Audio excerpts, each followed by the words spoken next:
அடடா!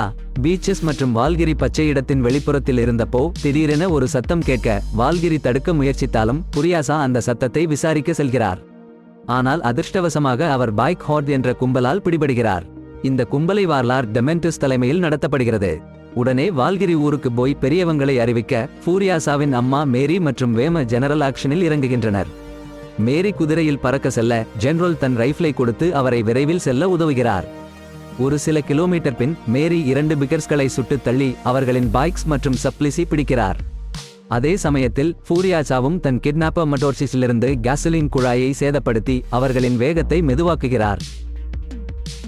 ஓஹோ, ஒரு மாஸ் கதை சொல்ல போறேன் மக்களே. இங்க வர்றா நாயகியின் பெயர் மேரி, அவங்க பொண்ணு ஃபரோசா. இவங்களுக்கு ஒரு பிரச்சனை வந்துருச்சு. நம்ம வாலார்ட் டெமெண்டஸ் ஹெட் குவார்ட்டர்ஸ் ஆல் ஒரு ஆபத்து இருக்கு. சரி, முதல்ல ஃபரோசா டெமெண்டஸ் கொண்டு போய் ஒரு லெப்டினன்ட் சொல்லிருக்காரு, இந்த பொண்ணு ஒரு பூர்வீக செல்வாக்கு பகுதியில இருந்து வந்திருக்கா. அப்போ டெமெண்டஸ் ஆர்டர் பண்ணனாரு அவ மதிப்பு கொடுக்குற மாதிரி ஒரு டெண்டில வைக்க. அது மட்டுமில்ல, எந்த பயிலும் அடையாளம் காட்டினா அங்க இருக்க வார்டுகள் பாதுகாப்பு தர சொன்னாரு.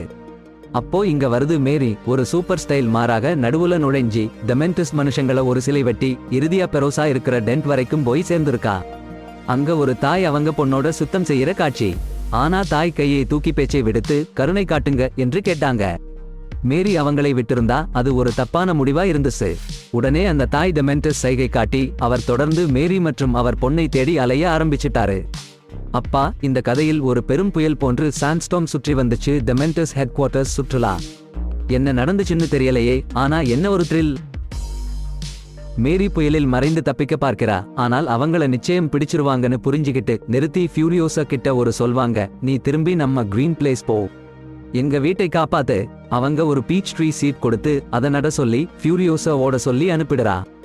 ஆனால் ஃபியூரியோசா கொஞ்சம் தூரம் ஓடிட்டு திரும்பி வர்றாங்க அம்மாவை உதவ. ஆனா 2 பேரும் டெமெண்டஸ் பிடிச்சிடுறார்.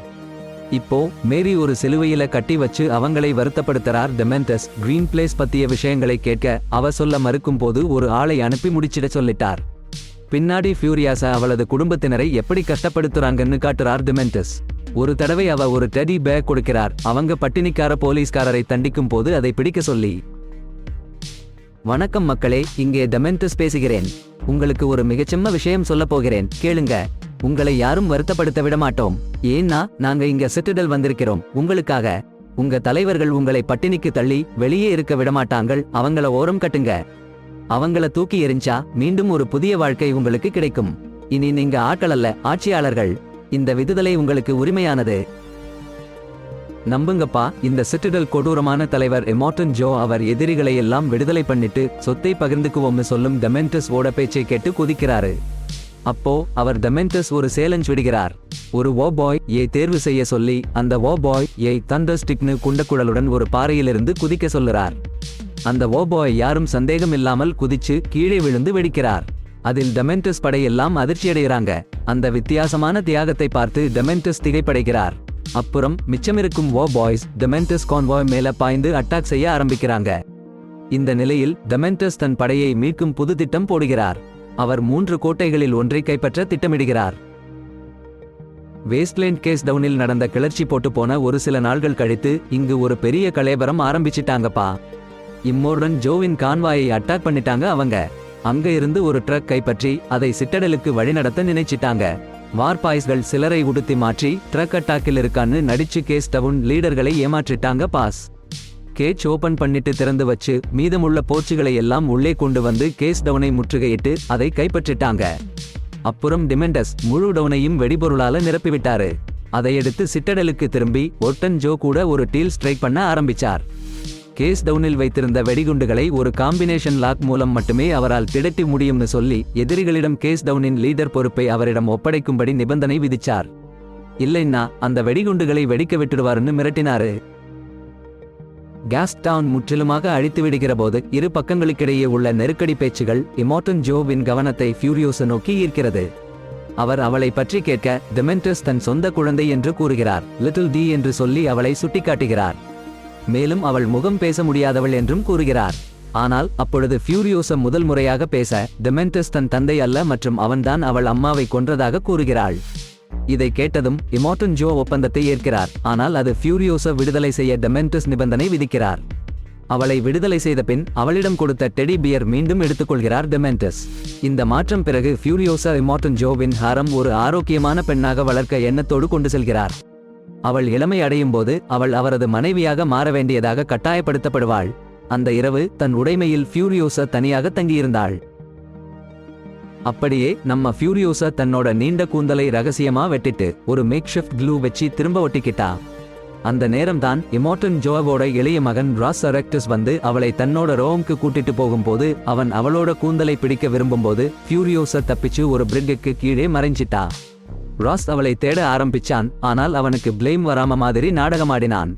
காலம் போக ஃபியூரியோசா ஒரு பாய் மாதிரி டஸ்கைஸ் ஆனா அவரோட சிலை ஜாயின் பண்ணிட்டா. அவ போன இடம் ஹவுஸ் ஆஃப் ஹோலி மோட்டர்ஸ். இது ஒரு ஒர்க் ஷாப், ஆர்மர்ட் வெஹிக்கிள்ஸ் பண்ண உதவும் இடம். அவள் முடமாக இருந்ததால் யாரும் அவ பொண்ணு என கண்டுகொள்ளவில்லை. அந்த ப்ரோஜெக்டின் குறிக்கோள் ஒரு புதிய வார்ரிக் வடிவமைப்பது. இந்த ட்ரக்கை பயன்படுத்தி சிடடலுக்கு கேசலின் மற்றும் அம்யூனிஷன் கொண்டு செல்ல போகிறார்கள். இந்த பலம் வாய்ந்த மகனை பட்டோரியன் ஓட்டப் போகிறார். ஜாக் கேஸ் டவுன் மற்றும் சிட்டடல் இடையே நிறைய வெற்றிகரமான ட்ரிப்புகள் செய்தவர். ஆனால் முதல் ட்ரிப்பிலேயே வார்ரிக் மிகப்பெரிய பிரச்சனை வந்துச்சு. ஒரு கெட்டிக்கார கேங் அவர்களை தாக்க ஆரம்பிச்சிடுச்சு. இந்த கேங் தலைவர் ஆக்டோபஸ் டெமெண்ட் ஒரு ஆளா இப்போ வேற லெவல் இல் போய் தனி கேங் உருவாக்கியிருக்கார். சண்டையில ஃபியூரியோசா வெப்பன்ஸ் வார்ரிக் இலிருந்து பயன்படுத்தினாங்க. ஆக்டோபஸ் கேங் பின்னி எடுத்தாங்க. ஆனால் எதிர்மறையா ஃபியூரியோசா மற்றும் ஜாக் தவிர வார்ரிக் இல் யாரும் மீண்டவரில்லை. இந்த மோதலில் ஃபியூரியோசா வின் உண்மை முகம் தெரிந்து கொண்டதால் ஜாக் அவரை பெண்ணாக உணர்ந்தார். அதையடுத்து ஒரு உருக்கமான திருப்பம். ஃபியூரியோசா ஜாக் கன் உடன் மிரட்டி வார்ரிக் வசப்படுத்த முயற்சிச்சாங்க. ஆனால் ஜாக் அதை எளிதாக மீறியதோடு ஃபியூரியோசா வேஸ்ட்லாண்ட் ரோட் இல் தனியாக நிற்கச் செய்துவிட்டார். போதாமல் எல்லாம் முடிஞ்சு போச்சு என்று ஃபியூரியோசா நினைக்கும் போதே ஒரு மிகப்பெரிய மனது மாற்றமுடன் ஜாக் அவருக்கு திரும்பி வந்தார். தன் க்ரூ எல்லாம் இழந்துட்டு இப்போ அவருக்கு புதிய ஆரம்பம் தேவைப்படுத்தினாரு. சும்மா சான்ஸ் இல்லாமல் பளபளன்னு ஃபியூரியோசா சண்டையிட்டதை பார்த்தாச்சு. என்ன ஒரு சூப்பர் விஷன் மற்றும் செல்ஃப் கண்ட்ரோல். அந்த லெவல்ல அவங்கள பார்த்து அவங்களையும் ரெக்ரூட் பண்ணிக்க ஆசைப்பட்டு அவங்களிடம் சர்வைவ் பண்றத பத்தி எல்லாமே கத்து கொடுத்து அதுக்கு பதிலா ஒரு வெஹிக்கிள் மற்றும் வெப்பன்ஸ் கொடுத்து அவங்களுக்கு ஹோம் திரும்ப உதவ முடிவெடுத்தார். அப்புறம் அவங்க ஃபியூரியோசா என்கிட்ட பல ரன்ஸ் போட்டாங்க. ஜாக் மற்றும் டா கூட அவங்க ரொம்ப நெருங்கி போனாங்க. கடைசியா ரொமான்டிக் விஷயத்துல கூட இணைஞ்சிட்டாங்க. ஒரு நாள் அவங்க கேஸ் டவுன் ஃபியூல் எடுக்க போனா அங்கே கொஞ்சம் கேஆஸ், சப்ளை கெட்டு போச்சு. டெமெண்ட் கண்ட்ரோல் கூட வீக் ஆயிடுச்சு. உடனே அங்க இருந்து தப்பிச்சு இம்மோர்டன் ஜோ கிட்ட ரிப்போர்ட் பண்ண போனாங்க. ஜோ அவங்கள திடீர்னு புல்லட் ஃபார்ம் அனுப்பினார். அம்யூனிஷன் லோட் பண்ணி மீண்டும் டெமெண்டஸ் மற்றும் அவரோட மென் எதிரா போராட சொன்னார். ஆனா ஜாக் மற்றும் ஃபியூரியோசா சும்மா விடல. அவங்க சீக்ரெட் பிளான் போட்டுக்கிட்டு புல்லட் ஃபார்ம்ல இருந்து அம்யூனிஷன் எடுத்துட்டு கூடவே வர்ற பாய்ஸ் எல்லாம் தப்பிச்சு அவங்க கிரீன் பிளேஸ் போய் சேர்ற பிளான் வச்சிருந்தாங்க.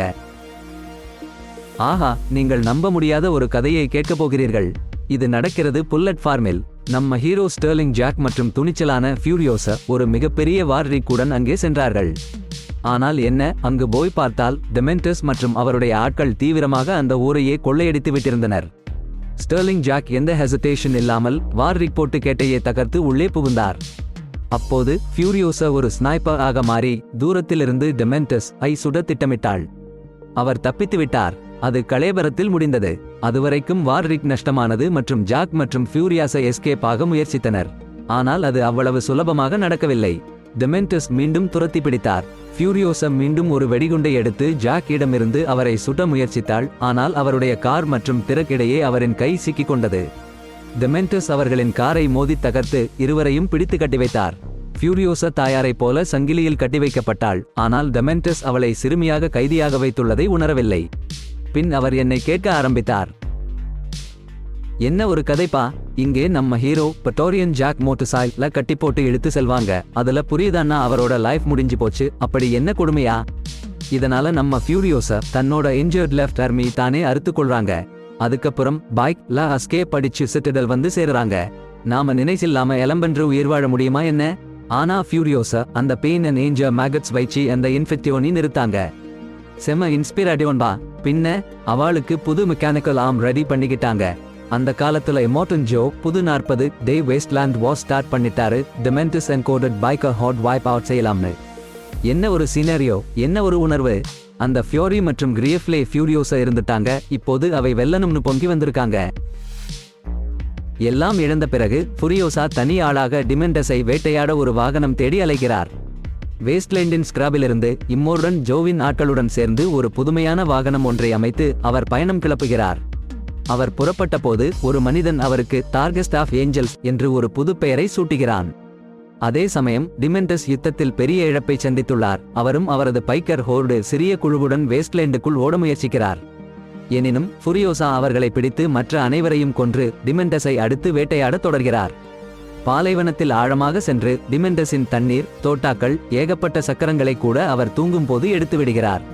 அடுத்த காலை அவர் டிமெண்டஸை சந்தித்து அவரை நினைவுபடுத்துகிறார். என்ன, அவர் யார் என்று கூட அறியாமல் தன்னை வதைத்த பெண் என்றே அறிந்திருக்கிறார். பிட்டோரியன் ஜேக்கின் மரணத்திற்கு முன். எல்லாரும் கேளுங்க, இல்ல வேஸ்ட்லாண்ட்ல எவனுக்கும் ஹோப் கிடைக்க கூடாது, அதுக்கு பதிலா ஹேட் இருக்கணும் என அவர் பேசை கட்டில் இருந்தப்ப முன்னால ஃபியூரியோசா அவர் பேசுறதை கேட்டுக்கிட்டே இருந்தாங்க. ஆனா மனசுல ஒரு திட்டம் வச்சுக்கிட்டு அவரோட பூத்ல இருந்த நைஃப் எடுக்க நினைச்சாரு. ஆனா ஃபியூரியோசா ஏற்கனவே ஒரு படி முன்னால இருந்துச்சு. அது நைஃப் இல்ல, ஒரு புரோக்கன் ஹேண்டில் தான். டெமெண்டஸ் கூட முடியல, இது இன்ஸ்டிங்க்ட், என் இயல்பு. ஒரு வார்த்தையில் தப்பிக்க முயற்சி செஞ்சாரு.